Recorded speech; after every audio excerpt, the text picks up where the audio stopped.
তো যেটা বলতেছিলাম যে পরের যে কোশ্চেনটা করছে সেটা বলছে যে স্টিমটা একদম ড্রাই স্টিম। হ্যাঁ, ড্রাই স্টিম বলতে এক্স এর মান 1। তাহলে আমি যদি পুরো সূত্রটা আবার লিখি, এস জি সমান H F plus x H F জি।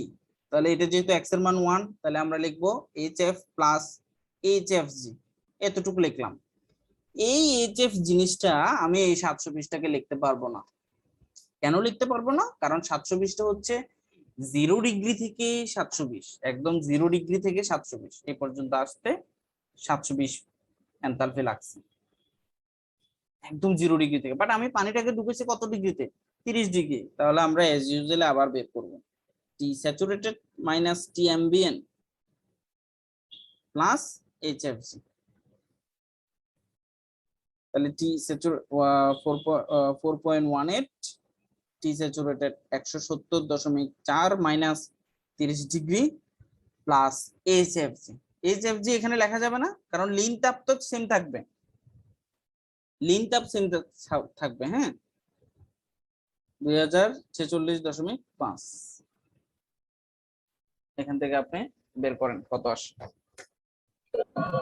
2633.37। 2631.37 কিলো জুল পার কেজি। এটা হচ্ছে আপনার আনসার।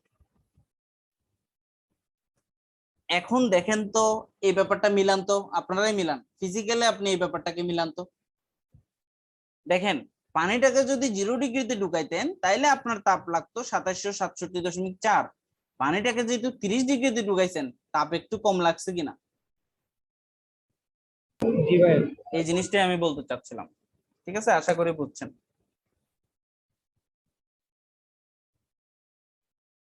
এরপরের যে কোশ্চেনটা করছে, when steam is superheated at constant pressure to 300 degree centigrade, assuming দেখছেন specific heat of superheated steam 2 kilojoule per kg Kelvin। ওকে, এই প্রশ্নটা আমরা করি। এখানে জাস্ট আমাকে অতিরিক্ত একটা জিনিস বের করতে বলছে, যেটা হচ্ছে এই বাষ্প হওয়া পানিটাকে, যেটা 100 ডিগ্রি 100% বাষ্প হয়ে গেছে, ওই বাষ্পটাকে আমি আবার টেম্পারেচার দিব। কত পর্যন্ত নিব? ওই 100 থেকে 300 পর্যন্ত নিব। 100 না, সরি 170 আর কি আমাদের। তাহলে এই স্টিম বা স্টিমের আপনার সিপির মানটা দেওয়া আছে ফর স্টিম। দেখেন,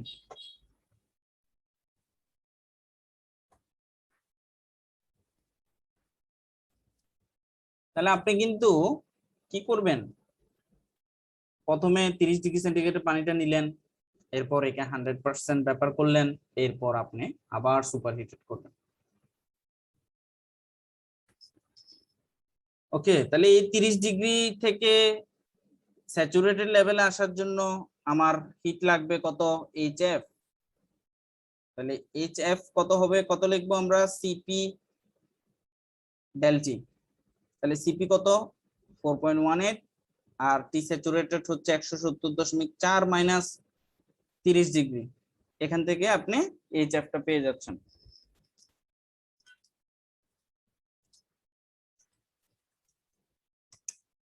পাঁচশো 86.872 কিলো জুল পার কেজি গেল। এইচএফ চলে আসছে। এখন আসেন এইচএফজি। এইচএফজি এটা তো 100% করেই ফেলছেন, নাহলে সুপারহিট কেন করছেন? এইচএফজি যেহেতু করেই ফেলছেন, তো এইচএফজি এর মানটা আপনি লিখতে পারবেন, কিলো জুল পার কেজি পেয়ে গেলাম। এরপর আসেন এস সুপারহিটেড। তাহলে আমার সুপারহিটেড করতে মোট এনথালপি কত লাগবে? জাস্ট আমি যদি আপনাকে এই জায়গাটা বের করতে বলি, শুধু আপনি এই জায়গাটা বের করেন, এইচ প্রাইম দিলাম এর নাম, তাহলে কি লিখবেন? এটা এটা সেন্সিবল হিট কিনা? সেন্সিবল হিট এই জায়গাটা। তাহলে আপনি কি লিখবেন? সিপি টি সুপারহিটেড মাইনাস টি স্যাচুরেটেড। তাহলে সিপি কত? 2, টি সুপারহিটেড কততে নেবেন? 300, আর টি স্যাচুরেটেড কত? আপনার এই পয়েন্টের টেম্পারেচার কত? স্যাচুরেটেড টেম্পারেচার দেওয়া আছে 170.4।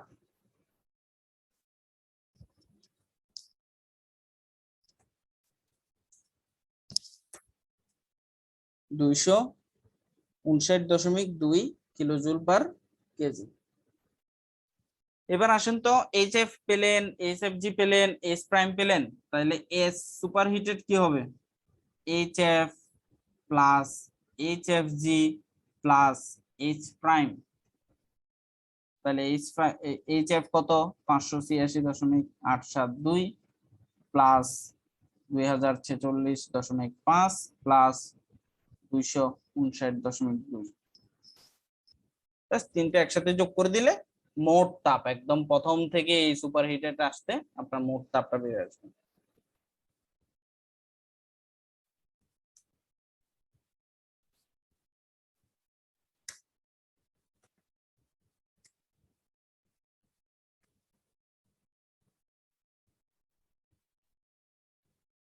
S superheated.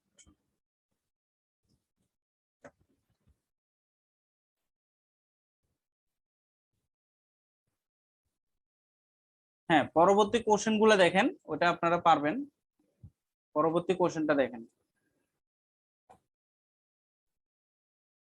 কি বলছে। 14°C তাপমাত্রার পানি হতে ঘন্টায় 1000 কেজি সম্পৃক্ত বাষ্প তৈরি করতে কি পরিমাণ শক্তি লাগবে? 14°C পানি, কিন্তু 14°C পানি প্রতি ঘন্টায় 1000 কেজি সম্পৃক্ত বাষ্প তৈরি করতে কি পরিমাণ শক্তি লাগবে?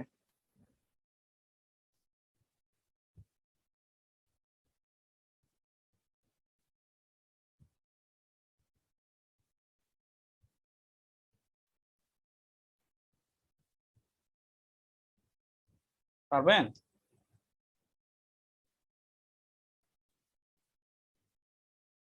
কি ব্যাপার, আপনারা কি অনলাইনে নাই নাকি? আছি ভাই। হ্যাঁ, এটা পারবেন? 14°C তাপমাত্রার পানি থেকে তাহলে আপনি দেখেন। ভাই করে দিন। হ্যাঁ, পারা যাবে না। টি এমবিএন 14° দেওয়া আছে, আর টি স্যাচুরেটেড কত ধরবেন? এখানে তো কোনো কিছু বলা নাই। 100 ধরেন। হ্যাঁ, দেওয়া না থাকলে আপনি এমবিএন্ট অ্যাটমসফিয়ারিকটাই ধরতে পারেন। অ্যাটমসফিয়ারিক স্যাচুরেটেড টেম্পারেচারটা অর্থাৎ পানির জন্য যেটা অ্যাভেলেবেল ইউজ হয় ওটা ধরবেন। অ্যাটমসফিয়ারিক মানে আবার অন্য টেম্পারেচার মনে করিয়েন না, ওই এসটিপি আর এনটিপি টেম্পারেচারের কথা বলতেছি। তো এইচএফ এর মান দেওয়া আছে 209 কিলোজুল পার কেজি, এবং এসজি এর মান দেওয়া আছে 2551 কিলোজুল পার কেজি। হ্যাঁ, তাহলে এই ম্যাথটা কি হবে? আমার মোট মাস কত? 1000 কেজি। কি পরিমাণ শক্তি লাগবে সেটা বের করতে বলছে ঘন্টায়, পার আওয়ারে।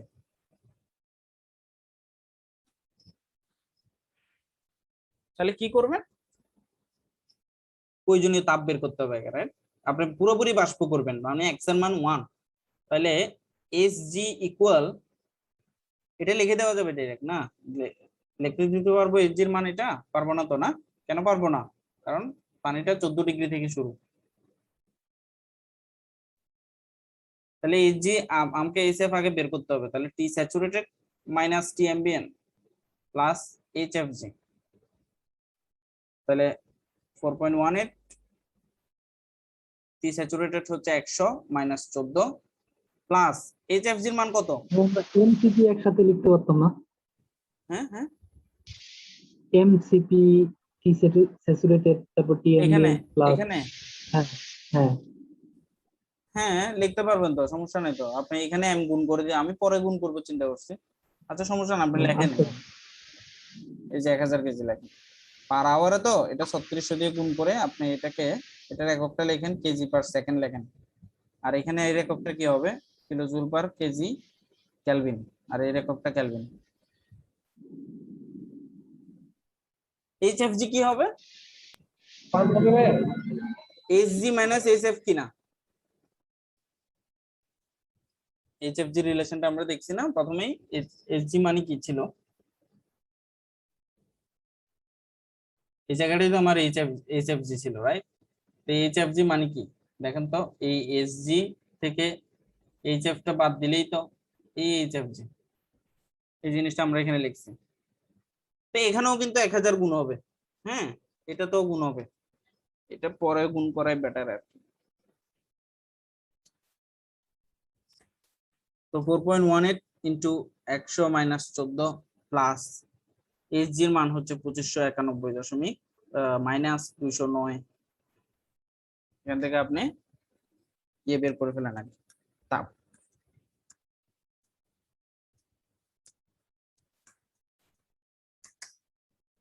সাতাশশো 41.48, এটার এককটা তাহলে কি আসবে? কিলোজুল পার কেজি আসবে, রাইট? যেহেতু আমরা এমটা ইউজ করি নাই, তার মানে এটা কিলোজুল পার কেজি। তাহলে আমার মোট শক্তি লাগবে কত? মোট শক্তি এম ইন্টু এস জি। তাহলে এম কত?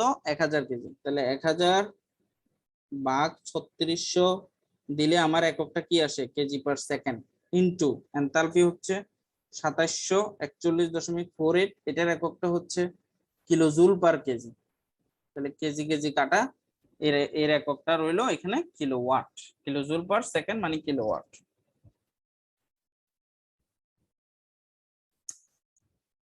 761.5 কিলোওয়াট, এটাই আমার মোট শক্তি।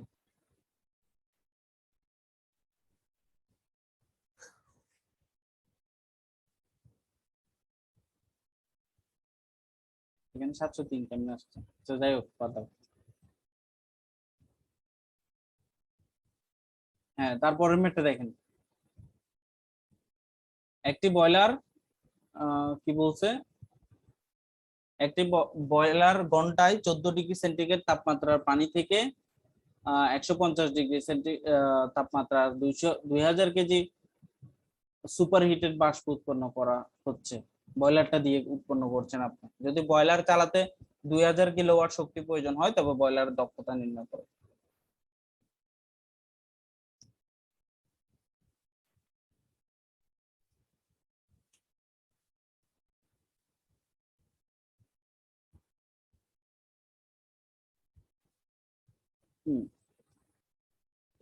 এখানে আমি একটা বারবার কথা বলি, সেটা হচ্ছে এই যে এখানে 703 আসছে, আমার 761 আসছে। এটার ভ্যারিয়েশন একটা কারণও হইতে পারে, সেটা হচ্ছে এই যে ইয়ার মানটা, সিপির মানটা, এটা 4.2 ও ধরো অনেকে। হ্যাঁ, এই জিনিসটা, এটা নিয়ে আবার কনফিউজড হয়ে নাই, সামান্য ভ্যারিয়েশন আসতে পারে। আমরা পরের কোশ্চেনটা দেখি, বয়লারের ম্যাথটা দেখি। এখানে বয়লারের দক্ষতাটা বের করতে বলছে। আমরা কিন্তু বয়লারকে আলাদাভাবে কিন্তু পাওয়ার প্ল্যান্টে করব। তো আপনি বয়লার নামটা শুনে আবার মনে করিয়েন না যে আমি এই ম্যাথ করাই বয়লার ফাঁকি দিয়ে দিচ্ছি। বেসিক্যালি বয়লার আমি করাচ্ছি না, এটা আমরা স্টিমের ম্যাথ গুলাই করছি। তো টি এমবিএন যেটা ঢুকাইলেন সেটা হচ্ছে 14°, রাইট? আপনার টি সুপার হিটেড যখন করছেন তখন তাকে 150° পর্যন্ত নিচ্ছেন, ওটা হচ্ছে 100° থেকে 150 যাচ্ছে। এম এর মান হচ্ছে 2000 কেজি ঘন্টায়, এটাও ঘন্টায়। এই যে প্রথমেই লেখা আছে একটি বয়লার ঘন্টায়। বয়লার চালাতে মানে বয়লারকে আপনি ইনপুট দিচ্ছেন, বয়লারের ইনপুট দিচ্ছেন আপনি কত ওয়াট? 2000 কিলোওয়াট। বয়লারের দক্ষতাটা নির্ণয় করতে বলছে এবং দেওয়া আছে সিপি। এই যে সিপিটা দেওয়া আছে এটা কিন্তু স্টিমের জন্য, কিলোজুল পার কেজি কেলভিন, এটা স্টিমের জন্য। কারণ পানির জন্য 4.2 বা 4.1 এর লিখতে পারতো। এইচএফ হচ্ছে 429 আর এসজি হচ্ছে, এসজি দেওয়া আছে 2675।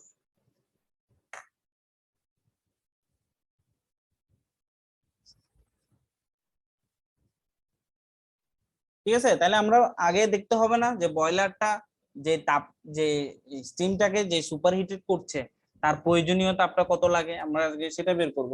তো আমি সরাসরি সূত্রটা লিখতেছি, দেখেন একবার এক এক টাইপের সূত্র করে আমি সূত্রগুলো আপনাকে মূলত দেখাচ্ছি।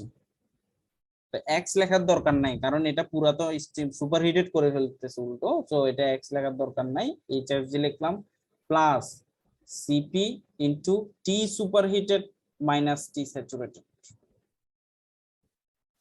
এই সূত্রটা লিখলাম। হ্যাঁ, এইচএফ আগে বের করতে হবে, কিভাবে বের করব? CP into T saturated minus T ambient plus HFG plus এটা হচ্ছে স্টিমটার সুপারহিট করার জন্য প্রয়োজনীয় তাপ, টি স্যাচুরেটেড। তাহলে আমি যেহেতু পানিকে প্রথমে সম্পৃক্ত পানিতে নিচ্ছি, সম্পৃক্ত পানির এনথালপিতে নিচ্ছি। সো পানির স্পেসিফিক হিট 4.1 এর ধরলাম, into T saturated 100 degree minus T ambient হচ্ছে 14 ডিগ্রি, প্লাস এইচএফজি। এইচএফজিটা কি দিছে? এইচজি আর এইচএফ দেওয়া আছে, সো আমরা এইচজি মাইনাস এইচএফ বিয়োগ করলেও কিন্তু এইচএফজি পাচ্ছি, প্লাস এটা হচ্ছে সুপার হিটের জন্য, তাহলে এটার সিপির মান হচ্ছে 1.86, টি সুপার হিটেড হচ্ছে 150 ডিগ্রি, আর টি স্যাচুরেটেড হচ্ছে আমার 100 ডিগ্রি।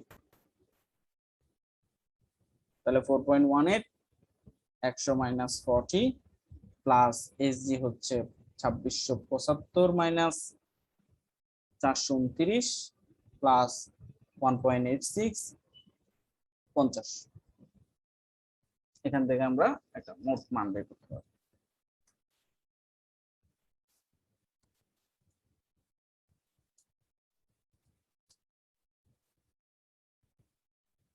আমি কি রেকর্ড দিছিলাম? হ্যাঁ, জি ভাই, এখন শোনো।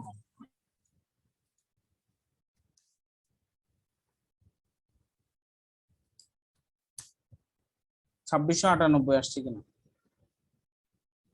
এটা হচ্ছে আপনি তাপটা পেলেন, রাইট? কিন্তু আপনার মোট তাপটা তো আপনি পেলেন না, কারণ এখানে এম নাই, এমটাকে গুণ করতে হবে। তাহলে মোট তাপ তার লাগবে, মোট তাপ এম ইজ সুপার হিটেড, তাহলে এম কত? 2000 কেজি উৎপন্ন করতে হবে, কিন্তু 2000 কেজি পার আওয়ারে ইন্টু সুপার হিটেড হচ্ছে 2698.48। তাহলে একইভাবে এটাকেও 3600 দিয়ে আমরা ভাগ করে দিই, তাহলে সেকেন্ড লিখতে পারবো আওয়ারকে, আর সেকেন্ড লিখতে পারলে কেজি কেজি কাটা গিয়ে kilo joule per second, that means watt, এককটা কিলো ওয়াট আসবে। সো 2000 মাইনাস ভাগ 3600 ইন্টু 2698.48, এটা আসছে 1499। তাহলে মোট তাপ আমার উৎপন্ন করতে হবে 1499.15 kilo joule per kilowatt, kilo joule per second, that means kilowatt লিখতে পারবো। মোট তাপটা চলে আসছে। এখন বয়লারকে এই তাপটা উৎপন্ন করার জন্য বয়লারকে দিতে হয় কত কিলোওয়াট? 2000 কিলোওয়াট। তাহলে এখনই বয়লারের দক্ষতার প্রশ্ন আসছে কিনা, যে বয়লারটা আমাকে আউটপুটে কাজ দিচ্ছে 1499.15, আর বয়লারকে আমি দিচ্ছি 2000 ইন্টু 100। 74.95 কত আসছে মনসুর? 74.95। ঠিক আছে, 74.95।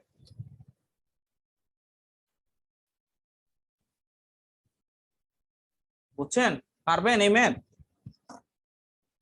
আশা করি পারবেন। তো আমরা এগুলা মোটামুটি 4 নাম্বারটা আপনারা করবেন, এটা পারবেন আপনারা, এটা খুব ইজি। আমরা একটু বাল্ব ফ্রেমিং ডায়াগ্রামটাতে যাই, এটা খুবই সহজ, এটা একটু বক বক করলেই হয়ে যাবে। তো আগে এই ব্যাপারটা বলি যে বাল্ব ফ্রেমিং ডায়াগ্রামটা, ইঞ্জিনটা আমরা, আমাদের তো বেসিক্যালি 2 স্ট্রোক আর 4 স্ট্রোক ইউজ হয়। 2 স্ট্রোকে আবার পেট্রোল আছে, 2 স্ট্রোক। হায় হায়, এগুলা কপি করছি যে কপি অবস্থায় রয়ে গেছে, এগুলার আর এডিট করা হয়নি।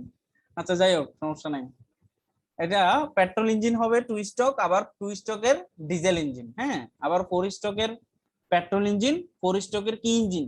Diesel engine. ঠিক আছে, এই চারটা বাল্ব ফ্রেমিং ডায়াগ্রাম হবে।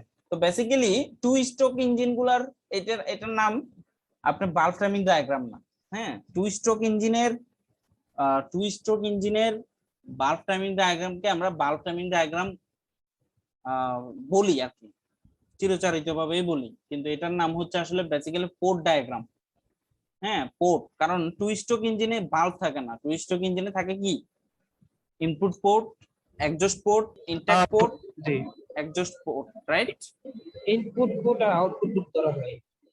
হ্যাঁ, ইনপুট আউটপুট কথা না, ইনটেক পোর্ট আর এক্সজস্ট পোর্ট।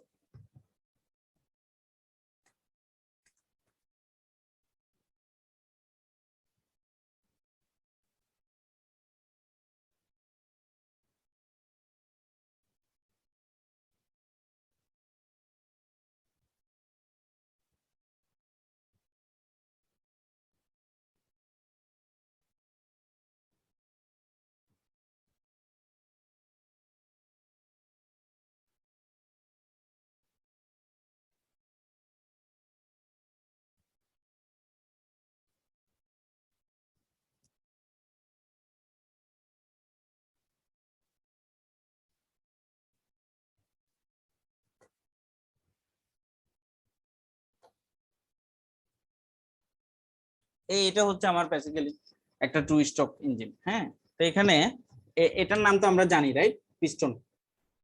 এটার নাম হচ্ছে ইনটেক পোর্ট। Intake port. আর এটার নাম কি? Exhaust port.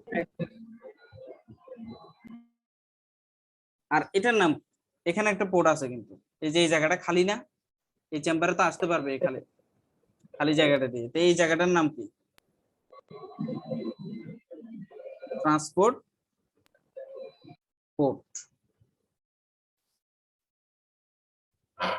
এখানে তিনটা পোর্ট আছে, intake port, transport port, exhaust port. হ্যাঁ, এখন ভালভ টাইমিং ডায়াগ্রাম আমরা বেসিক্যালি কি শিখবো? ভালভ টাইমিং ডায়াগ্রাম আমরা শিখবো যে একটা এখানে তো আপনার 360 ডিগ্রিতেই ঘুরবে, রাইট? 360 ডিগ্রি ঘুরবে সে নাকি? মানে আপনার দুইটা স্ট্রোকে কয়টা পাওয়ার দিবে? একটা পাওয়ার, এটা বলছিলাম, দুইটা স্ট্রোকে একটা পাওয়ার দিবে। তো প্রথমে আপনি একটা জিনিস চিন্তা করেন, তাহলে কি কি হবে তার স্ট্রোক গুলা? ইনটেক, কম্প্রেশন, এরা দুইজন একটা স্ট্রোক, রাইট? আর পাওয়ার, এক্সজস্ট, এটাই বলছিলাম নাকি? এটা সেকেন্ড স্ট্রোক, এটা ফার্স্ট স্ট্রোক, এরকমই তো ঘটনাটা। তাহলে ইনটেক আর কম্প্রেশন এই ব্যাপারটা আমরা বুঝি, এটা কোন জায়গায় হচ্ছে। তো কম্প্রেশন বেসিক্যালি কখন হয়? এই জায়গায় এই পিস্টনটা উপরে উঠলেই হবে না? দেখেন তো, বিডিসি থেকে টিডিসি তে যাওয়ার সময়, রাইট? তো আমরা এই জায়গাটা আমরা যদি টিডিসি থেকে শুরু করি, আর এটা হচ্ছে টিডিসি, এটা হচ্ছে বিডিসি, তাহলে টিডিসি থেকে যখন পিস্টনটা নিচের দিকে আসতেছে, তখন কি স্ট্রোক হচ্ছে? পাওয়ার হচ্ছে কিনা? টিডিসি থেকে পিস্টনটা নিচের দিকে আসলে পাওয়ার হচ্ছে কিনা? এখানে স্পার্ক প্লাগের মধ্যে প্রজ্বলন হয়েছে, বিদায়ী তো পিস্টনটা নিচের দিকে আসতেছে, রাইট? প্রথম থেকে চিন্তা করেন, আমি বারবার বলতেছি টিডিসি থেকে চিন্তা করেন প্রথমে, টিডিসি, আর এটা হচ্ছে বিডিসি। আপনি টিডিসি থেকে চিন্তা করেন, পিস্টনটা উপর থেকে নিচের দিকে আসতেছে, তাহলে উপর থেকে নিচের দিকে আসলে কি হচ্ছে? পাওয়ার, রাইট? পাওয়ার হচ্ছে, এবং কি হচ্ছে? এই জায়গাটা খালি হচ্ছে কিনা? এক্সজস্ট পোর্ট ওপেন হচ্ছে না? দেখেন, তাইলে এই জায়গাটা থেকে একটা লেভেলে এসে আমার দুইটা কাজ হবে 10 ডিগ্রির ব্যবধানে। একটা ব্যবধান হচ্ছে প্রথমে হবে তার এক্সজস্ট পোর্ট ওপেন, সেকেন্ড ঠিক 10 ডিগ্রি পরেই এই ট্রান্সপোর্ট পোর্টটা ওপেন হয়ে যাবে। তার মানে ট্রান্সপোর্ট পোর্ট দিয়ে কিন্তু আমার এখানে কিন্তু ফুয়েল ঢুকছে, রাইট? তখন এই ট্রান্সপোর্ট পোর্টটা আপনি ওপেন লিখবেন, ট্রান্সপোর্ট পোর্ট ওপেন। তাইলে এই টিডিসি থেকে বিডিসি তে আসার সময় মাঝখানে দুইটা কাজ হবে। এই জায়গাটা, তাহলে এই জায়গাটার নাম হচ্ছে পাওয়ার।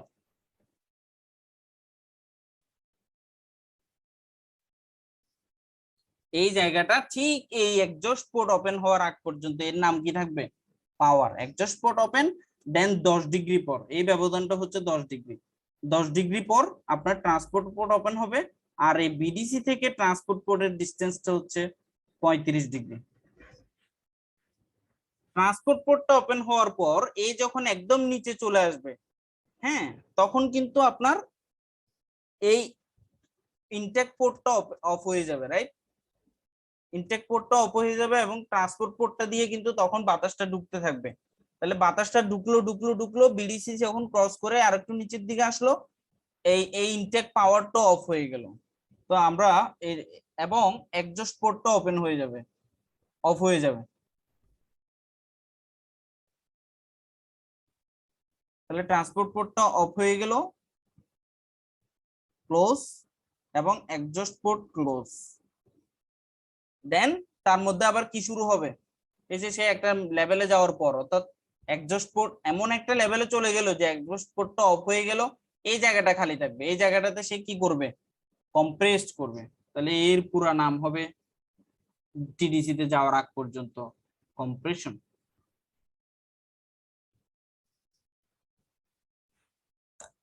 বুঝছেন এই জায়গাটা? তো এগুলা আপনাদের এত না বুঝলেও হবে, আপনারা জাস্ট ডায়াগ্রাম গুলা মনে রাখেন, সমস্যা নেই। এই যে এখানে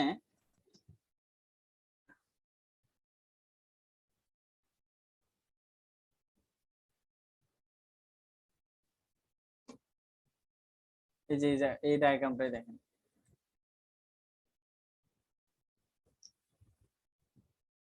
যেটা হাইলাইট করা আছে সেটা দেখেন। এই যে এক্সজস্ট পোর্ট ওপেন হলো, এক্সজস্ট পোর্ট ওপেন, এখানের অ্যাঙ্গেল গুলো আবার মিলে না, আমি অ্যাঙ্গেল যেটা লিখছি ওটাই মাথায় রাখেন। এটা 35 আর এটা 10, তার মানে এক্সজস্ট পোর্ট ওপেন আর এক্সজস্ট পোর্ট ক্লোজ। ও এই জায়গাটা 135 ডিগ্রি, কম্প্রেশনটা 135 ডিগ্রি। তাহলে দেখেন এক্সজস্ট পোর্ট ওপেন হলো, দেন ট্রান্সপোর্ট পোর্ট ওপেন, হ্যাঁ, এরপর টিডিসি ক্রস করে ট্রান্সপোর্ট পোর্টটা ক্লোজ এবং এক্সজস্ট পোর্টটা ক্লোজ, দুটো ক্লোজ হওয়ার পর দেন কম্প্রেশন শুরু একদম টিডিসি আগ পর্যন্ত। আর টিডিসি তে যাওয়ার ঠিক 10 ডিগ্রি আগে তার মধ্যে এই স্পার্ক প্লাগটা ইগনিশন করবে। তাহলে এই জায়গায় আমরা লিখতে পারি 10 ডিগ্রির ডিফারেন্সে ইগনিশন।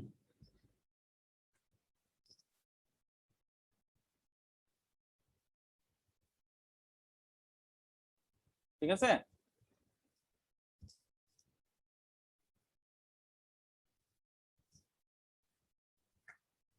ভাই এখানে তো ডিজেল ইঞ্জিন, তার মানে হচ্ছে যে ফুয়েল স্প্রে করবে 10 ডিগ্রি আগে। ও আমি কি ডিজেল বলি? কিছু বলি নাই তো, ডিজেলও বলি নাই, পেট্রোলও বলি নাই, জাস্ট টু স্ট্রোকের কথা বলতেছি। দুইটার ক্ষেত্রে হইতে পারে, তবে ডিজেল ইঞ্জিন হলে 10 ডিগ্রি আগে ফুয়েল স্প্রে করবে, আর পেট্রোল হলে 10 ডিগ্রি আগে স্পার্ক প্লাগ ইগনিশন করবে। না না ভাই, সরি ভাই, আমি ওই ডায়াগ্রামটা থেকে বুঝছি বুঝছি বুঝছি, দেখে বললাম আর কি।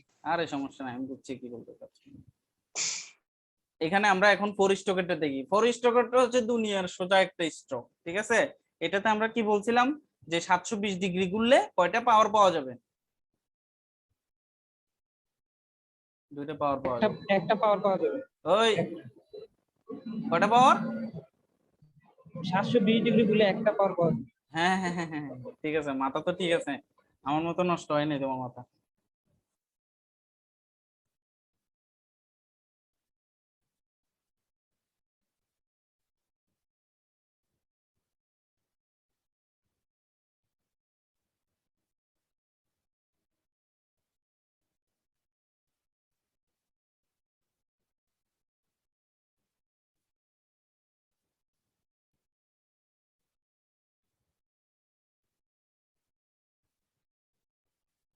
এই এখানে একটা পেঁচানো একটা ওয়েট থাকে, এটার নাম কি জানেন?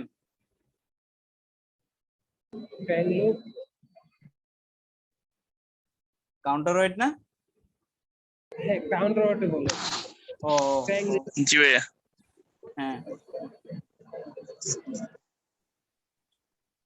ওকে। তাহলে এটা হচ্ছে ফোর স্ট্রোক। তাহলে ফোর স্ট্রোক তো সোজাই, এটা আমরা জানি যে এ কত ডিগ্রি ঘুরবে, 720 ডিগ্রি, এবং ফোর স্ট্রোক হবে তার মধ্যে 720 ডিগ্রিতে ফোর স্ট্রোক হবে, এবং আমরা পাবো একটা পাওয়ার গেল। তাহলে ডায়াগ্রামটা কি হবে?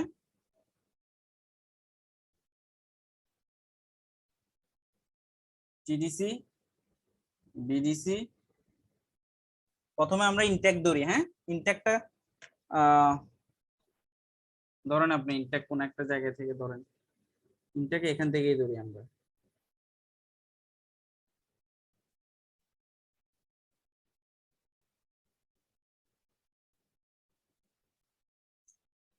ইনটেক হচ্ছে হচ্ছে হচ্ছে ঠিক অ্যাপ্রক্স 80 ডিগ্রি যাবে না সে ইনটেক হওয়ার জন্য? জি ভাই, 80 ডিগ্রি। 80 ডিগ্রি। কতক্ষণ ইনটেক চলবে তার মধ্যে? ইনটেক বাল্ব ওপেন, যতক্ষণ ইনটেক বাল্ব ক্লোজ হয় ততক্ষণই তার মধ্যে কি ঘটবে? সাকশন ঘটবে। আমি কি ভুল লাগতেছি একটু বলিও, কারণ এগুলো আবার এই যে ইনটেক বাল্ব ভুল আছে, তো ইনটেক বাল্বটা এই পাশে চলে আসবে আস্তে আস্তে।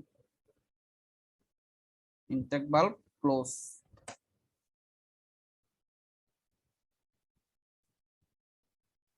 ঠিক আছে, এ পর্যন্ত আসলো।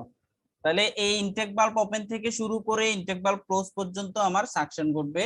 এরপর ইনটেক বাল্ব ক্লোজ হওয়ার পর আমার কি ঘটবে, পিস্টন তো নিচে, এখন আমার ঘটবে কম্প্রেশন, রাইট? তাহলে প্রথমে সাকশন, দেন কম্প্রেশন। তাহলে কম্প্রেশন কতটুকু হবে, ঠিক টিডিসি তে আসার আগ মুহূর্তে, যতক্ষণ না কি হয় ইগনাইশন হচ্ছে ততক্ষণ। তাহলে কম্প্রেশনটা চলতে থাকবে কতক্ষণ, এই ইনটেক বাল্ব ওপেন হয় যে এরকম, এর কিছুক্ষণ প্রায় 5 ডিগ্রি ডিফারেন্স থাকে আর কি, এই পর্যন্ত। তাহলে এর নাম হয়ে যাবে কম্প্রেশন।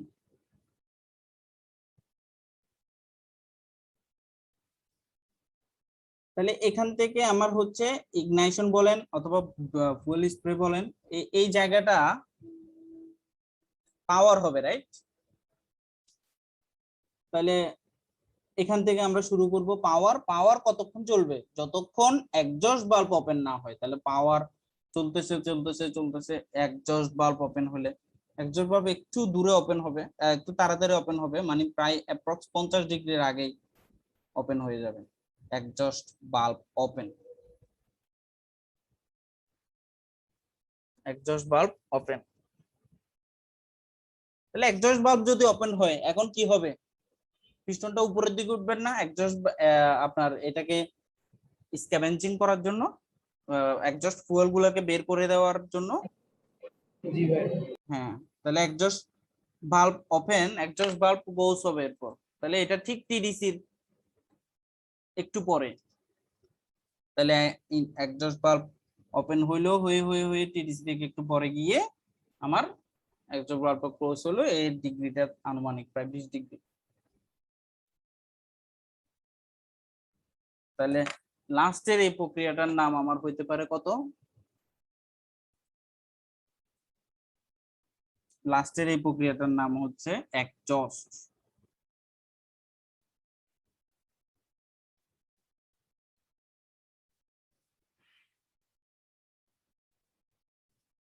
ঠিক আছে, এই এক্সজস্ট পোর্টটা এখানে কি হবে, এক্সজস্ট বাল্বটা ক্লোজ হবে এবং টিডিসি থেকে সেটা আনুমানিক প্রায় 20 ডিগ্রি। তো এটা এখানে এটা 15 ডিগ্রি, আর এটা এখান থেকে প্রায় 25 ডিগ্রিও বলে, অনেকে 30 ডিগ্রিও বলে, একদম টিডিসি থেকে 30 ডিগ্রি ইনজেকশন ইগনিশনটা। আপনারা কি সবাই বুঝতে পারছেন? এটা অনেকে জানেন, অনেকে মুখস্থ করতেছেন, অনেকে প্র্যাকটিস করতেছেন, কোনো সমস্যা নাই। এখানে ঝামেলাটা ছিল 2 স্ট্রোকের, আমি 4 স্ট্রোকটা এই কারণেই ইউজুয়ালি বুঝাই দিচ্ছি। এটা এত আপনার কঠিন না, কারণ এটা খুব ইজিলি 180 ডিগ্রি করে করে একটা একটা স্ট্রোক হয়ে যাচ্ছে, তো এটা খুব ইজিলি বোঝা যায়। জাস্ট আপনাকে কিছু জিনিস এখানে মাথায় রাখতে হবে, অ্যাঙ্গেলটা কত ডিগ্রিতে হচ্ছে, কারণ এই কাজটা যে হচ্ছে আপনি তো অ্যাঙ্গেল গুলো আর মুখস্থ করতেছেন না বা দেখতেছেন না নিজের চোখে, যার কারণে একটু মুখস্থ করবেন, এইগুলো প্র্যাকটিস করবেন, তাহলে হয়ে যাবে। তো আমাদের এখানে 4টে স্ট্রোক কিন্তু পেয়ে গেছি আমরা অলরেডি। একটা হচ্ছে সাকশন স্ট্রোক, যেটা টিডিসির আগে, টিডিসির প্রায় 15 ডিগ্রি আগে থেকে ইনটেক বাল্ব যখন ওপেন হবে তখন থেকে সাকশন স্ট্রোকটা শুরু, ঠিক বিডিসিরও 30 ডিগ্রি পরে গিয়ে ইনটেক বাল্বটা ক্লোজ। ইনটেক বাল্বটা যদি ক্লোজ হয় তাহলে আমার এই পিস্টনটা বেসিক্যালি বিডিসিতে, এরপর হবে কম্প্রেশন, পিস্টন উপরের দিকে উঠবে। এই যে কম্প্রেশন কতক্ষণ চলবে, ঠিক ইগনিশন হওয়ার আগ পর্যন্ত। তাহলে এই যে কম্প্রেশনটা শুরু হয়ে হয়ে হয়ে এই ইগনিশনের আগ পর্যন্ত চলবে। এরপর ইগনিশনটা যখন হচ্ছে তখন আমার কি শুরু, পাওয়ার স্ট্রোক শুরু। আর পিস্টনটা কোন দিকে আসা শুরু করবে, নিচের দিকে। এই দেখেন এখান থেকে পিস্টনটা আস্তে আস্তে আস্তে এই নিচের দিকে আসতেছে, এসে এসে কতক্ষণ চলবে সে, হ্যাঁ এই যে আসলো এক্সজস্ট বাল্ব ওপেন হওয়ার আগ পর্যন্ত সে চলবে, এই তার পাওয়ার স্ট্রোকটা চলবে। তাহলে এই জায়গাটা এখান থেকে শুরু করে এই পর্যন্ত এটার নাম দেওয়া হয় না, এটা হচ্ছে পাওয়ার স্ট্রোক। এই দেখেন এখানে ইগনিশন থেকে শুরু করে এক্সজস্ট বাল্ব ওপেন হওয়ার আগ পর্যন্ত এই পাওয়ার স্ট্রোকটা চলবে। দেন এক্সজস্ট বাল্ব ওপেনটা, এক্সজস্ট বাল্ব ক্লোজ হবে, এক্সজস্ট ভালভ ক্লোজ হইলে টিডিসি থেকে একটু পরে, যেটা প্রায় আনুমানিক 20 ডিগ্রি, এবং এই পুরা স্ট্রোকটার নাম হচ্ছে এক্সজস্ট স্ট্রোক।